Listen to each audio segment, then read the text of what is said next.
Hello everyone, welcome back to Cybertix. So I hope you have covered the day 1 task of the TryHackMe Cyber Advent. So today we'll cover the day 2 task, which is really cool if you know the Python programming is. Don't worry if you don't know how to use it, because we are going to learn the basics of Python and Jupyter Notebook, which is really helpful for data analytics. So let's jump on it.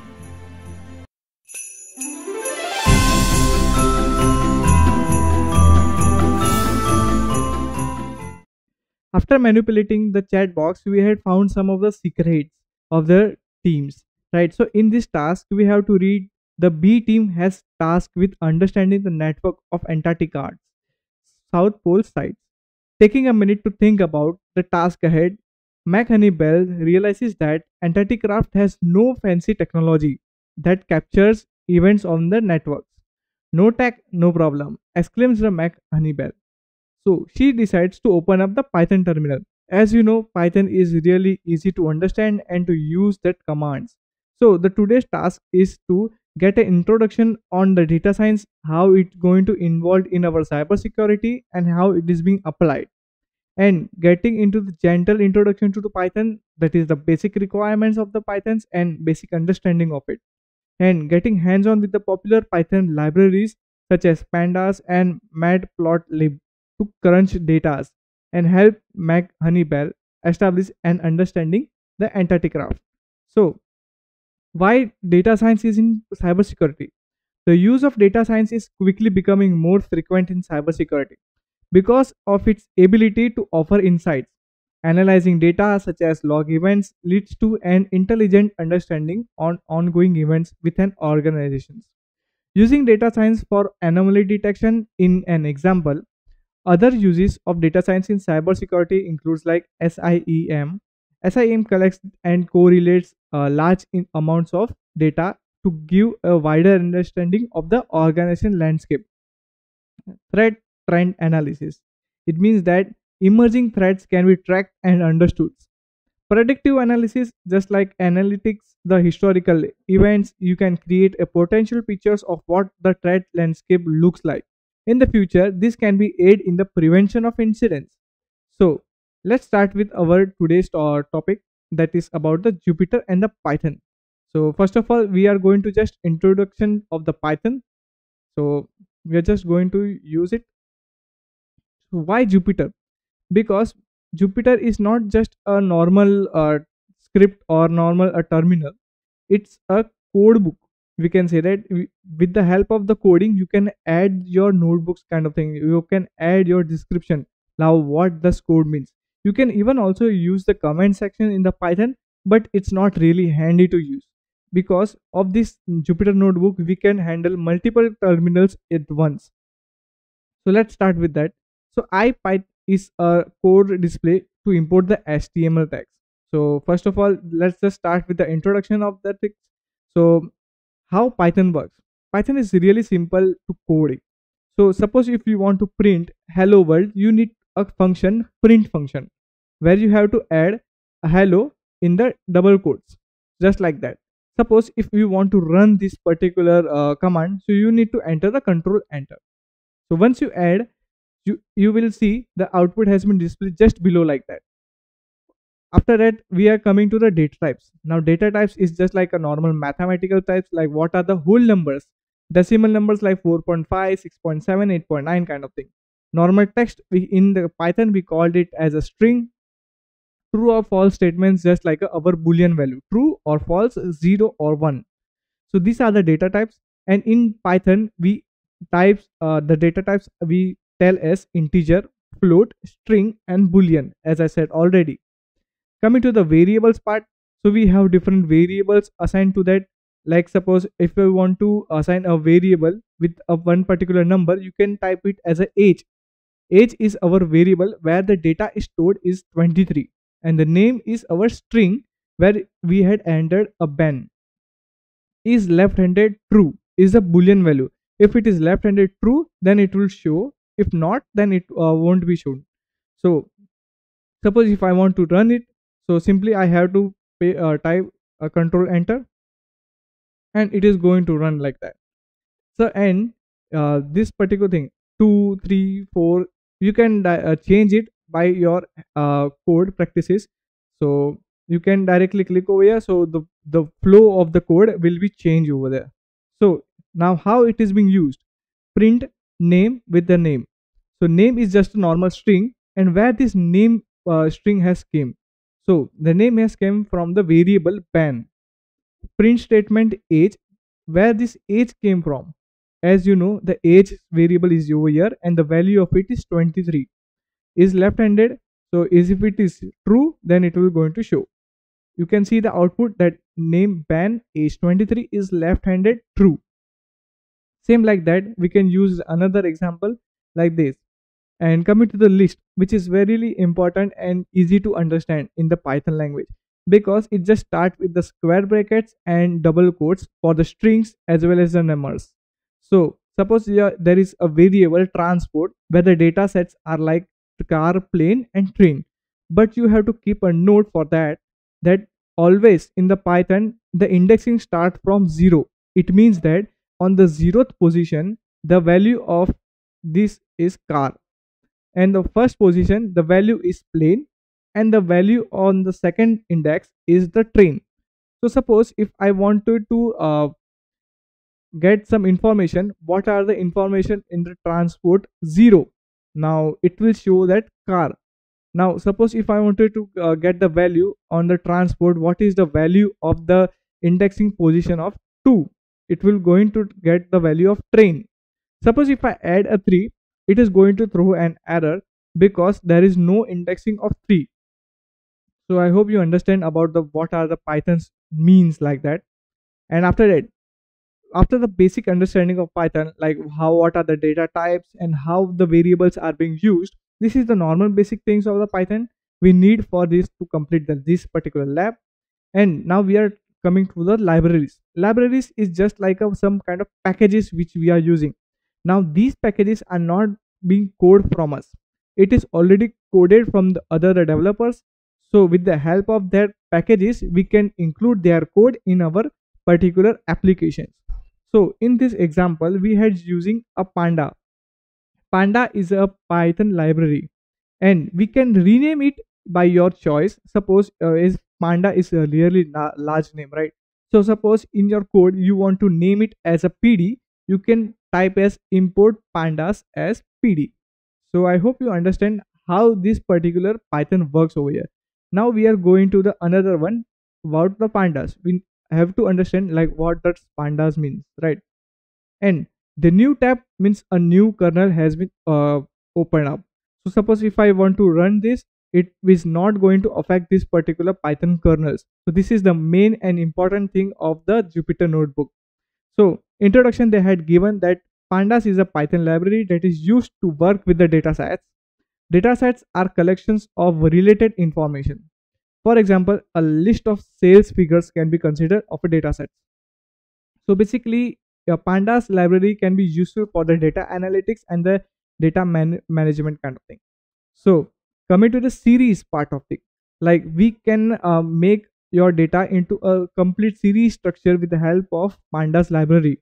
How it is going to there? So you can see that over here awards.csv, all the details are been there. Suppose if it is not in the proper format, we can use it with the help of the pandas library. So as you know, we had imported in is panda as pd, and after that you know about the transportation variable. In the previous section we had learned about how the list are going to display. So I'm just going to press Ctrl Enter to get the value of it. As you can see, train, plane and car are the list of the transportation variable. And how we can add those particular thing into the series one.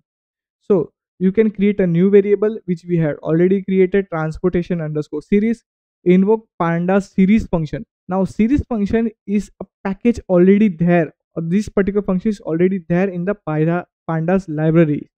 So we are just using that. So transportation series is just a variable, and pd is our pandas library which we had given a short form, and series is the function which is already using in the pandas library. I had not made any kind of code. The developers of the pandas has already been coded that if you use series function, then another code will be generated. So with the help of series function, I am adding the transportation, the first one, that is a train, plane and car. Based on that, it is going to give a value that is on the 0th position, the train is there. On the first position, a plane is there, and the second position, a car is there, just like that. Suppose if you want to get the data types, you have to type a D type function over here. So, and also coming to the data frames. Data frames extends a series. In fact, suppose you have a large number of data sets with multiple number of rows and columns. How we are going to handle it? Don't worry, we have a pandas library over here. So, let's proceed with that. I'm just going to explain you a code, what does it mean and how it's going to work. So data is just a normal variable, and in that particular list we can have a multiple list generated over here. You can see the ban 24 United Kingdom is just one particular row in a column, and after that a second list in the major list is just like Jacob 32 United States of America, and third one is Alice 19 and Germany. And how we can create a new variable df to store the data frames. So using the list from the above, we can type it as a name ban age 24 United Kingdom, and we are using this particular function, a variable df. PD means our pandas library, and data frame. So data frame is another function where we are calling a data, where the column is name, age, country of residency. And if you print out, you will get this particular display like this. It's just like a Python normal worksheet Excel.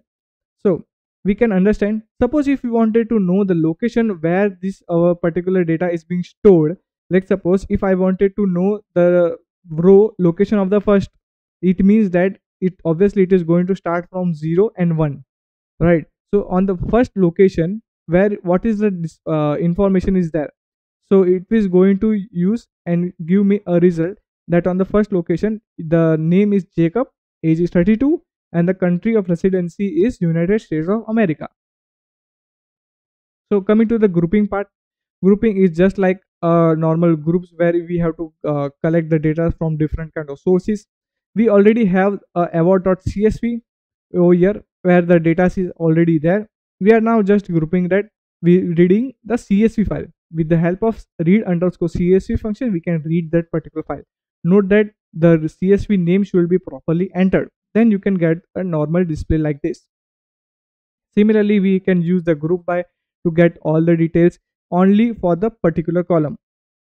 Suppose if I wanted to get the column of departments and the price only, it was just going to show you in the output like this. So group by department, that is the name of the column, and the another column, and sum, it means that show me both this column in the one shot output. So this is how it is going to describe. So let's get into the third one,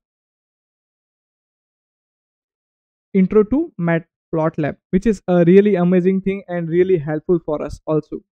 So while data analysis, we have multiple data, and suppose if I say you that, hey, can you please create a bar graph or the plot chart of this particular data, it will be really difficult in the Python to code particular thing and performing manually into the our normal bar graph. So how we can do it? With the help of Jupyter notebook, we can easily plot our graph with the help of pandas library, that is PD. And with that Python libraries, we have another one, that matplotlib.pylab_splt. It's another library, we can get it on the online, which is freely available. So we have just named it as a plt because we can't type again and again matplotlib.pyplot, right? So we can directly use it like this way. So I'm just going to hit control enter to get the information, that is the plot.plot. So it gives that plt is not defined. Why it is like that? Because I have not entered or run it as over here. So it is just going to give you an error. So you have to run it one by one. So plot is not there, but don't worry about it. You can see our value has been plotted like minus 0.04, 0.20 and 1. So this is the x-axis and this is the y-axis which we have already plotted. Suppose in this graph you have to add the details of it. PLT, which is our the Python library which we had added and rename it. Plot is the function and we are adding the values of it. Now please make sure you understand this properly. That is, in this function we are adding multiple lists. So in this first list, obviously it is going to be x comma y. So in the x-axis we are using a string January, February, March and April, and on the other side, that is on the y-axis, we are using 8, 14, 32 and 40. Now if you run this command, you will get output like this. So you can see that on x-axis there is January, February, March, and on y-axis 10, 14 and 40, whatever the data which we had written, and the graph has been plotted like this. So there are multiple functions and they had given the description. So you can see that how Jupyter is really easy to understand. So the function plot.ylabel, it's going to display and allow us to specify the labels on the y-axis. Similarly for the x, and the titles which you want to give in the graph. So let's start with that. Plot.x-label, you want to add labeling on the x side, that is the month of the years, and y, the number of toys produced. And you wanted to title the graph, that is a line graph showing the number of toys produced between this September and December. So let's just hit and run. So you can see that month of the year on x-axis, number of toys produced on the y-axis, and the line graph showing the number of toys produced between September and December. So this is our title. I'll catch you at the bar graph. So you had defined a normal graph, but suppose you wanted to do some another graph type, that is like histogram or the bar graph, how we can get it? So same function which we had used in our pandas, that is read_cv function. So pd.readCSV, we are reading that CSV function, that is drink.csv. These are the data which are already over here, and after that we are just drinking. Drink is our normal particular variable, and in the spreadsheet using a drink. Votes is this, in that particular spreadsheet use a vote over there. And the step 3 is like plot figure with this 10 to 6, adjust the figure size if you need it, and bar bar histogram is the function which we are using. Drinks and votes and color will be sky blue, and plotting the graph based on the x and labeling things. So let me just enter and control enter. So you can see that on the x-axis the numbering has been, and the title is number of votes, number of drinks, and the main title over the graph is a bar graph showing the employees of favorite drinks. So based on the numbers which we had given, so frostbite frappuccino, okay, it's the name, so has the higher value, and on the holy jolly fish it's on 8th. So you can clearly understand with the help of Python as well as the Jupyter notebook. So coming to our final thing, that is about the lab. So we had understood how Jupyter works and what are the functions of the pandas and matplotlib functions. So let's just get deep into this. So open the notebook workshop located on the capstone on the VM. You should learn today's to analyze the packet capture thing. So let me just open it. Okay, cool. We have seen the workbook.ipnv live. So there is an introduction and what are the answers you have to follow this. So let's just complete it out. The first question is, how many packets were captured looking on the packet number? So where are these packets? So you can see that we have a CSV file where so many of details are there, right?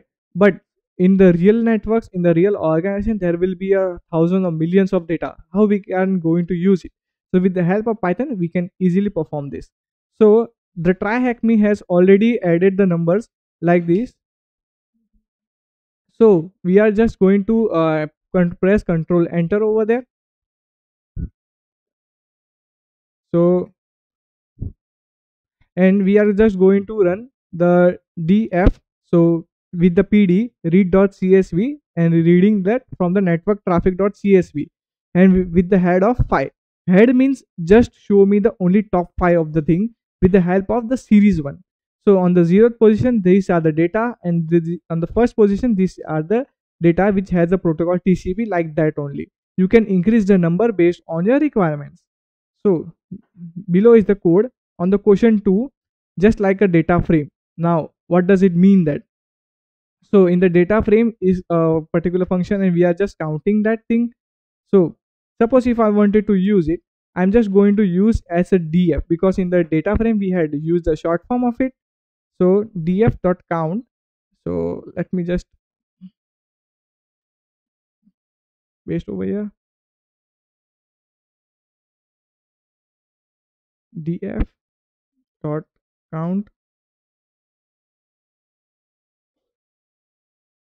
Okay, cool. It shows the packet number, timestamp, the source, destination, all of our 100. Right. So let's just get the answer. These are the hundreds packets which we had captured. What IP address send the most amount of traffic during the packet captures? How we can guess it? So there is another question over here. You can use it data frame dot group by and with the column name. So what is the column name of the packets of the source? Right. So these are the sources. We don't need the destinations of it. So from where it is being packet or captured. So we are just going to use df dot group by, and in that I'm just going to use one particular column, that is our source, and based on the length I'm just going to use it size. Okay, I just got entered over here. Yeah, control enter. So you can see these are the source IP, and based on their size it has given me the value of it. So which has the highest one? You can see 10.10.1.14. So this is the, each has the 15th name, right? So we can say that 10.10 dot, I guess what was the answer, 1.14. 1.14. I hope this will be right. Okay, 4. Okay, it's not 14, it's 4. Yeah. What are the most frequent protocol was used? So on the question 4, so over here we have to go over here with the pandas count variable in this. So I'm just going to use a df protocol and the value of it, because we already have the column over here. So df dot, and what does it mean, like group by, right? So we are just grouping out, but not for value. We have to just give a particular column over here. So protocol, um, protocol, and after that I just need to add what is the type of the column, right? So we have another functions like this. So over here we have a value underscore column function. So based on that we can get value underscore, I guess count will be there. Okay, the spelling is wrong, so make sure you enter it properly. Okay, I guess df dot protocol is not there, so I need to use directly, not just dot over there. So dot sourcing is not used.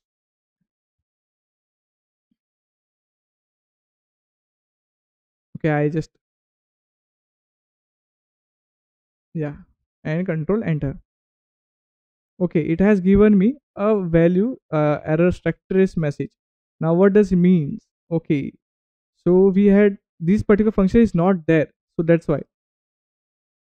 So here we have to use counts and enter it. Cool. We had got the output of it protocols, and the topmost you can see that ICMP packets has the most counts over here. So let's just hope the answer is correct. ICMP. Let's just submit it, and the final task, which we have already completed like that. So finally, the day 2 task has been completed. So I hope you understand the basics of the Python and how to use Jupyter notebooks over here. we have covered the amazing day 2 task. I hope you have learned something new in this video. Please make sure you like and subscribe to our YouTube channel. I'll see you in another task of TryHackMe Cyber Advanced.